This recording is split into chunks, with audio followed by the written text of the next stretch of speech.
ଦେଖନ୍ତୁ ବର୍ତ୍ତମାନ ମାଛ ଭଜା ଚାଲିଛି ଆଉ ପ୍ରାୟ ସମୟ ସରିଗଲାଣି। ମାଛ ଇଏ କେତେ ଇଏର ଅଛି ନା ତାର ଟେଷ୍ଟ ଅଲଗା ମୁଁ ତ ଜାଣିସାରିଲିଣି, ଟେଷ୍ଟ ପାଇସାରିଲିଣି, ଭଲ ଲାଗୁଛି ଟେଷ୍ଟ। ଆଉ ବର୍ତ୍ତମାନ ଆଉ ଅତିରିକ୍ତ ଅଛି ଝିଅକୁ ଲାଗିଗଲା ପରେ ତାକୁ ତରକାରୀ ବନାଇଦିଏ। ତରକାରୀ ବନା ହେଲେ ଜଣା ପଡ଼ିବ ସେ ଟେଷ୍ଟ କେମିତି ସେ ତରକାରୀ।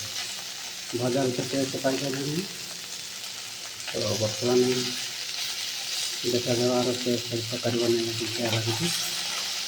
ଆଉ ମାଛ ଭର୍ତ୍ତି ମାଛର ମୁଁ ଯେଉଁ କମ୍ପାନୀରେ ଅଛି ତ ଆମର ଯେ ଏରିଆ ମ୍ୟାନେଜର ବର୍ତ୍ତମାନ 4-5 ଦିନ ପରେ ଭିଜିଟ୍ କରିବାକୁ ଆସିବେ। ମାଛ ଭର୍ତ୍ତି ଏଇ ମାଛଟା ଥରେ ଆଉ ଥରେ ମୁଁ ମଗେଇକି ମୋର ଏରିଆ ମ୍ୟାନେଜରକୁ କହିବି, ସେଠି ଜାଣନ୍ତୁ ଏ ମାଛର ଟେଷ୍ଟ କେମିତି ଅଛି।